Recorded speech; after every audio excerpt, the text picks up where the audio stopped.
Dans l'évangile de Matthieu, au chapitre 5, les versets 43 à 48. Vous avez entendu qu'il a été dit « Tu dois aimer ton prochain et haïr ton ennemi ». Eh bien moi, je vous dis, aimez vos ennemis et priez pour ceux qui vous persécutent. Ainsi, vous deviendrez les fils de votre Père qui est dans les cieux. Car il fait lever son soleil aussi bien sur les méchants que sur les bons. Il fait pleuvoir sur ceux qui lui sont fidèles comme sur ceux qui ne le sont pas. Si vous aimez seulement ceux qui vous aiment, pourquoi vous attendre à recevoir une récompense de Dieu? Même les collecteurs d'impôts en font autant. Si vous ne saluez que vos frères, faites-vous là quelque chose d'extraordinaire? Même les païens en font autant. Soyez donc parfaits, tout comme votre Père qui est au ciel est parfait.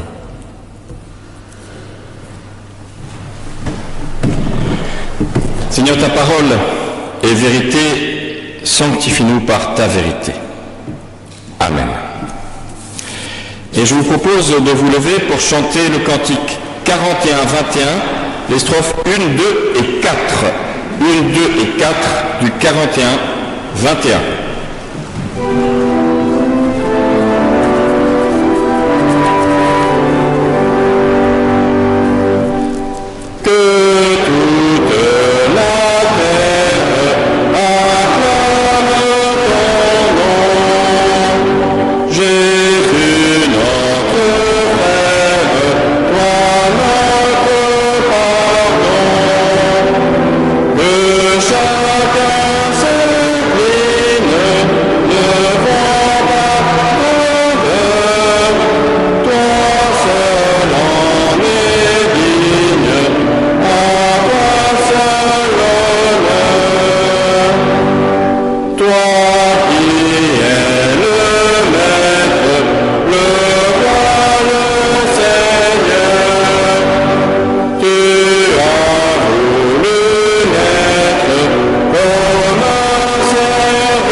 À vous asseoir.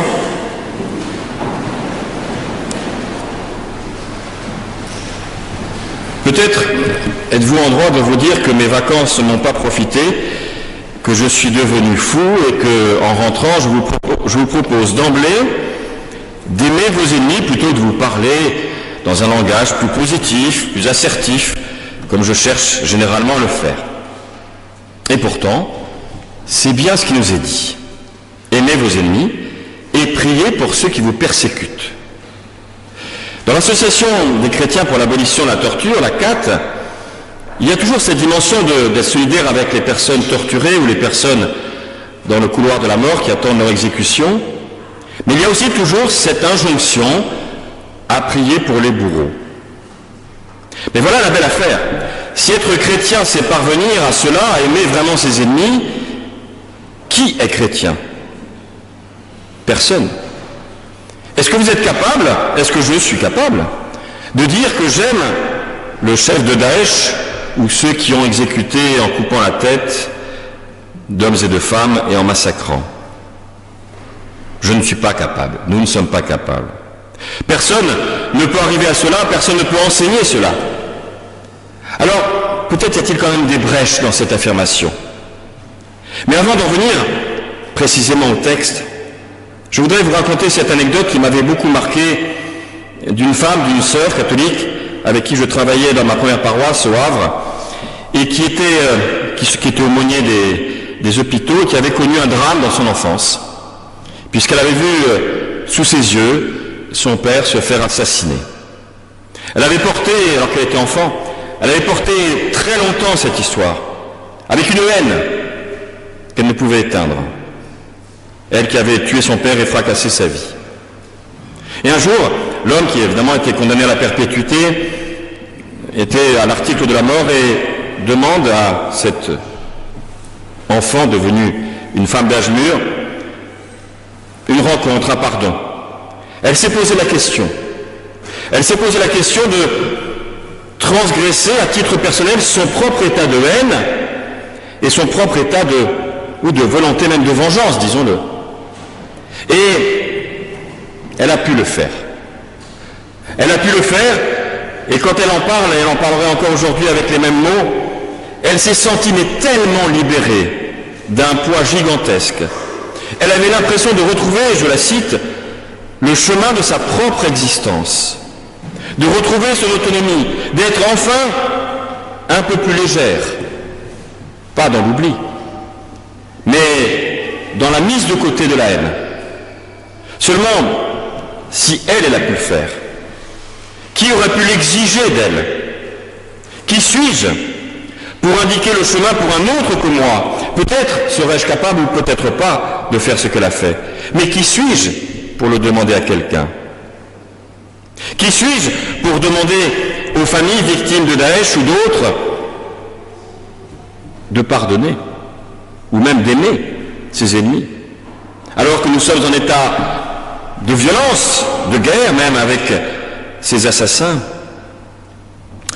Alors, il y a effectivement une brèche.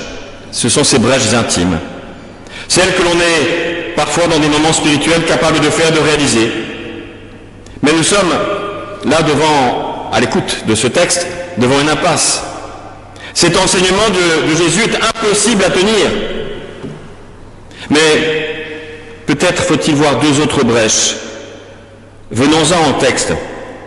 D'abord, aimer ses ennemis.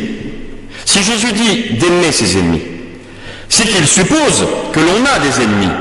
Alors, ça ne veut pas dire qu'il faut en rechercher toujours plus. Mais les paroles de Jésus, avant d'être une exigence, un appel, sont donc d'abord une reconnaissance de notre condition humaine. Ce sont des paroles que l'on pourrait qualifier d'anthropologiques, c'est-à-dire sur l'être humain, avant même d'être des paroles spirituelles, ce qu'elles sont aussi bien évidemment. Nous avons tous des ennemis. Je me souviens, dans ma génération, lorsque j'ai fait mon service militaire, on nous disait bien que l'armée française n'avait pas d'ennemis. Mais je vous le confesse, j'ai toujours adoré le tir et j'ai fait beaucoup de tirs. Et lorsque nous tirions sur les cibles, on tirait sur un dessin d'un soldat à genoux qui était aussi en train de tirer de nous. Il y avait au milieu de son casque une étoile rouge, si ça vous dit quelque chose. Eh bien, on nous disait non, on n'a pas d'ennemis, sauf que, évidemment, le dessin était un soldat soviétique. Mais aussi, dans tous les dérapages terribles de l'histoire d'hier et d'aujourd'hui, nous avons toujours eu au fond. Et probablement nous aurons toujours des ennemis. J'en discutais l'autre jour avec mes enfants. Effectivement, eux, le soviétique, ça leur dit pas grand-chose. Daesh, ça leur dit peut-être un peu plus. Chacun peut avoir ses propres ennemis, avec aussi les dérives que l'on peut avoir de se créer des ennemis fantasmatiques. Mais aussi, n'avons-nous pas des ennemis dans nos vies, même intimes? Combien de personnes ai-je reçues dans mon bureau ou rencontrées qui étaient dans un état de burn-out et de stress absolu dans leur propre entreprise, qui avaient le sentiment d'être, et je l'ai parfois même entendu cette expression, en état de guerre dans leur entreprise en subissant toute forme de harcèlement? Combien ai-je accompagné aussi de situations familiales de divorce qui parfois se passent bien et qui parfois dérapent dans un état de guerre? N'avons-nous pas, les uns et les autres, vécu des histoires de voisinage pénibles où l'on aurait bien envie de faire déguerpir le voisin? Combien d'amitiés aussi trahies avons-nous vécu dans nos vies? La liste, on pourrait l'allonger pour chacune et pour chacun d'entre nous. Mais très souvent, ces ennemis sont de l'ordre de l'agacement, au fond, dérisoire. Regardez par exemple lorsque vous conduisez, il m'est arrivé encore hier, en rentrant d'un mariage, quelqu'un m'a fait une queue de poisson sur l'autoroute. Je vous assure qu'heureusement que vous n'étiez pas à mes côtés, car mes mots n'étaient pas d'une élégance folle.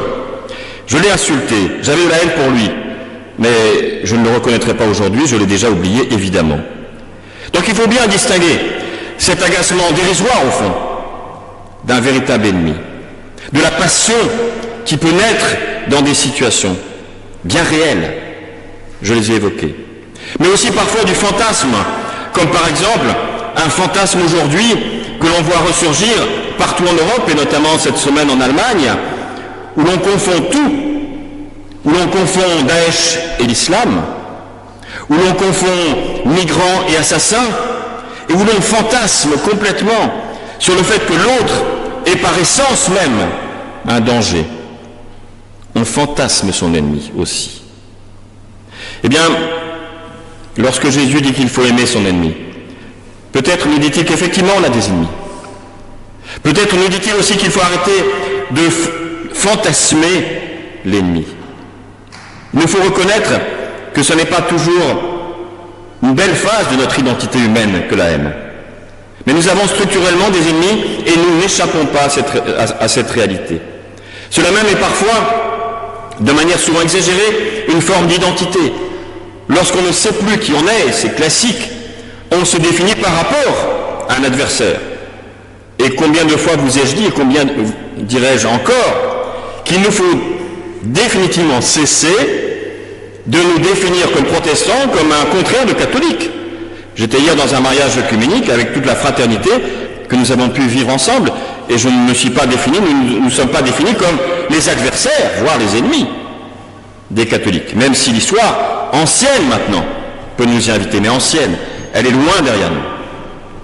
Alors, il y a une manière de se définir négativement. Dans la génération de mes parents, par exemple, lorsqu'ils employaient le mot de patrie, qui revient à la mode, lorsque moi, j'évitais le mot de patrie, parce que pour moi, ça faisait réac de dire patrie. Parce que dans la génération de mes parents, qui a connu la guerre, patrie, c'était la nation en danger. Il y avait une notion de danger, d'invasion allemande, de nazisme. On peut se définir contre. On peut détester tout le monde, mais ça ne construira jamais une véritable identité. Peut-être alors que Jésus, lorsqu'il nous invite à aimer nos ennemis, invite précisément à ne plus nous définir par rapport à, mais à nous définir positivement dans ce que nous sommes, à laisser peut-être nos pulsions de côté et emprunter un autre chemin, comme dans l'histoire des marches, dans le même évangile de Matthieu, où ils repartent par un autre chemin. Il y a peut-être une troisième brèche aussi. Ces paroles fortes de Jésus dans l'évangile de Matthieu sont situées dans le discours sur la montagne. Vous connaissez la forme de ce discours, où la plupart des affirmations de ce discours, c'est « on vous a dit que », et Jésus rappelle la loi de Moïse, « et moi je vous dis que ». Et il ajoute à chaque fois une exigence supplémentaire. Il n'adoucit pas la loi, il la rend encore plus impossible. Je prends l'exemple le plus classique. On vous a dit qu'il ne fallait pas tromper sa femme. Moi je vous dis que déjà lorsque vous regardez même une autre femme, vous trompez votre femme. Il ajoute à l'exigence de la loi. Alors pourquoi? Est-ce pour rendre la loi impossible? Peut-être qu'il nous faut revenir à ce que nous disaient les réformateurs, et notamment ce qu'a largement développé Martin Luther, de dire que, au fond, le discours sur la montagne a un rôle pédagogique. C'est pour apprivoiser ma fragilité. C'est comme un miroir qui me montre qu'effectivement, je ne serai jamais parfait. J'ai beau essayer d'être parfait, d'accomplir une loi de perfection, non, je serai toujours pécheur, et dit-il, en même temps pécheur et justifié devant Dieu. Il n'y a donc pas de culpabilité à être imparfait. Sinon, alors nous serions tous coupables tout le temps. Mais il y a toujours un chemin à réemprunter. Et là, d'ailleurs, Jésus, curieusement, et c'est la seule fois dans ce passage, va ajouter un mot, parce qu'il dit toujours « on vous a dit que », et il cite la loi de Moïse, notamment les 10 commandements, mais pas que. Et là, il dit « on vous a dit que », il fallait haïr son ennemi. Or, ce n'est pas ce qui est dit dans la loi de Moïse. Il ajoute là, tu aimeras ton prochain, haïr ton ennemi. Or, ce n'est pas dans la loi de Moïse. C'est bien qu'il ajoute une réalité humaine quotidienne qu'il sent bien dans l'être humain, du fait que nous sommes tous portés aussi par cette pulsion. Et en plus, et là ça pose problème, c'est vrai, il nous donne l'ordre, en grec, agapaté, c'est-à-dire aimer vos ennemis.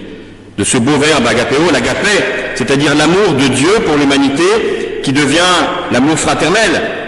Ce n'est pas l'amour philanthropique ou sentimental ou mièvre, façon série B de nos écrans. Non, c'est un amour exigeant, l'agapé, agapaté, c'est-à-dire aimer, emprunter le chemin que Dieu a emprunté vers vous.